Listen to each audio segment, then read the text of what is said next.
kamu menzinai 10 wanita yang tidak bersuami dengan satu menzinai istri orang, itu dosanya berlipat-lipat satu orang atau satu zina yang istrinya orang. Tentu Nabi pun ada kualifikasi karena tidak mungkin.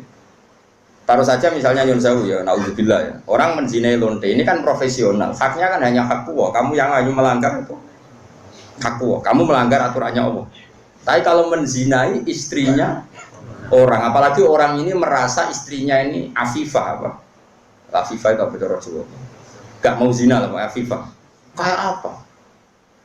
Jadi bojone pamit ning mall karena suaminya mau afifah disilai mobil digawani ATM. Sebenarnya demenan, kayak apa mangkel mobil diganggu fasilitas dari suaminya, kayak apa? Makanya Nabi jelas ngendikan dosa besar itu antuzania bihalilati jari, kamu menzinai istri orang. Istri orang pun di kelas-kelaskan, terutama istrinya tetangga. Ada urutannya. Jika kalau seperti ini Nabi tegas sampai misalnya Nyon Sewu ada hukum rajam. Saya pernah dalam Bahsul Masail ditanya, Gus, rajam itu kan jahat, masa orang dibunuh gini-gini karena zina? Saya jawab, oke, kita dalam Islam Indonesia nggak ada rajam, tapi Allah selalu mempertontonkan kematian yang sama. Ini hujjatullah. Misalnya begini, saya tanya, andai kan ada hukum rajam tegas, mungkin satu Indonesia yang kena rajam itu nggak sampai 100, nggak sampai 10 kan? Karena syaratnya harus ada saksi 4 sing nginceng. Tuh iku kudu roh detail mlebune alat kelamin ning vagina. Ada roh kelonan tok ora cukup. Aku roh ning dhuwure tetep ora iso dalam hukum Islam. Kudu roh alat kelamine lanang mlebu ning vaginane cawe itu. Kan ra ngarah roh. Terus rohe papat kudu bareng. Ada gentenan yo ndak diterima. Terus parahe meneh saksi papat iki kudu adil. Ada pegawaian nginceng yo ora adil. Jadi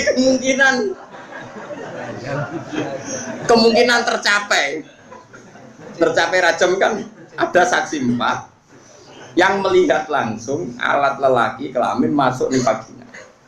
Terus wong iki gak fasik, termasuk fasik sing pegawai deh.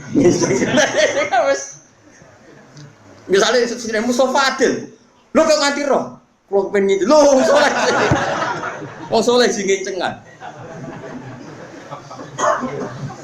Nah, kemungkinannya, oke. Berarti yang kira-kira yang kena rajam itu hanya 10. Bandingkan tanpa hukum Islam kayak di Indonesia, yang mati karena cemburu berapa? Ini bukti bahwa hukum Islam itu benar. Kita membiarkan hukum zina seperti ini di Indonesia. Tapi gara-gara cemburu, istri membunuh suami, suami membunuh istri, pasangan muda membunuh pasangan selingkuhannya, macam-macam. Gara-gara perzinaan wong ape zina terus wedoke ngomentari Mas piro ngadus sing lanang tersinggung ditekek mati. Nah ini kita harus dengar ini supaya kita jadi tambah iman. Ternyata tidak ada hukum Islam yang katanya mereka kejam rajam. Ternyata hukum yang dibiarkan liar lebih kejam karena cemburu membunuh, karena tersinggung sama pasangan lontenya membunuh. Kan natijanya sama-sama menghilangkan nyawa. Maksud saya, yang ngaji saya tak kasih tahu. Oke, kita tidak pakai hukum rojam, tapi Anda harus tetap tahu di luar hukum rojam toh lebih sadis. Itu kan ada yang di Surabaya itu mati jadi lebokno tabung LPG jadi semen. Gara-gara demenan wedok, konangan terus ambek istrinya yang tua itu karena lebih kaya, nyewa preman dipateni dan dimutilasi macam-macam. Coba kalau kematian-kematian di TV rata-rata kan pasangan selingkuhan. Artinya kita seneng ya, seneng artinya gini. Orang-orang itu yang mengkritik rajam katanya tidak manusiawi, sebagian LSM itu kalau mengkritikan seperti itu. Ternyata yang dibiarkan di luar tanpa hukum rajam lebih ngeri. Rajam itu lebih prosedur karena tadi syaratnya harus saksi 4 menyaksikan langsung. Mungkin enggak? Video ra iso diedit. Ora oleh foto pemeneh, video enggak bisa. Bisa di wong Kanjeng Nabi dibantah bolak-balik sampai sahabat. Ya gara-gara Nabi itu kan saking apike wong. Sahabat ya saking mangkele wong. Ya Rasulullah, aro'aita law anna rajulan wajada indam ro'atihi rajulan wa qad kana kadza wa kadza disebutno. Ya Rasulullah, misale ana wong lanang. Pertamane takok law. Ana wong lanang mulai mergo ibojone ku ning dhuwure wis ana wong lanang liya. madza af'al. Terus kula sing dilakoni tiyang niku madza yaf'al dilakoni napa? Nabi cek jawab, yo al-bayyinah wa ila khudda ala dzuri. Kudu ana saksi. Nah ora kowe sing tak jilid, perkarane kowe kodaf nuduh orang lain. Napa ya Rasulullah bayyinah? Iya bayyinah, pinten papat. Kula goleki kanca sedeng bar dadi batal. Kula kan golek wong papat sedeng bar. Lah kok do pinter mesti. Nabi aja ngotot yo ora pokoke al bayyinah wa illa khudala dzuri. Yo tetep bayyinah nak robek.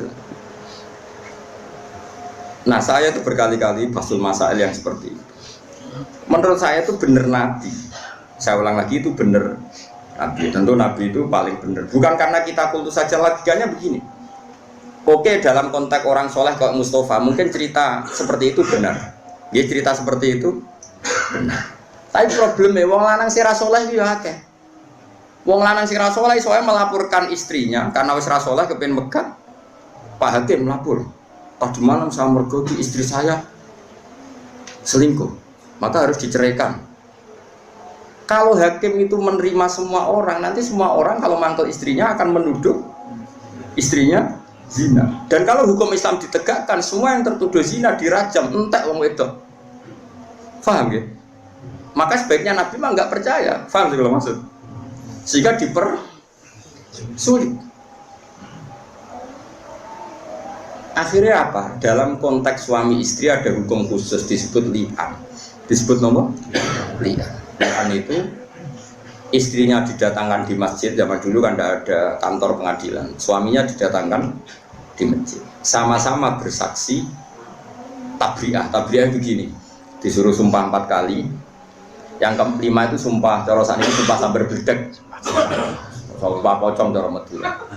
Kalau saya bohong dalam menuduh istri saya siap kena bledek atau kena laknatnya Allah. Terus istrinya di depan Rasulullah sumpah 4 kali, yang kelima saya siap mendapat adab Allah jika saya bohong. Baru harus dilepas. Furriqa bainahuma alal abad, keduanya diceraikan alal abad abadi, sama-sama nggak boleh apa nikah lagi, terus diceraikan secara syar'an. Yang kok ngenteni perkembangannya pangeran, pokoknya sama-sama nantang sing gorong nggak berbeda gitu. Utara cara saya dipelintes tronton. Kalau di daerah saya gitu kan, anak pantura, ada tukaran gitu. Aku ada nganti melok wong iku, tabrak truk. Terus yang musuhnya, ojo truk tok, meni tronton. Saking mangkelnya, saking debat tuh. Nak sing ngomong belah ya ngono, kecemplung segoro. Sumpah ya apa? Mungkin nak sing biasa nih Merapi, sumpah kecopot ulo kan sesuai daerah apa? Masing-masing.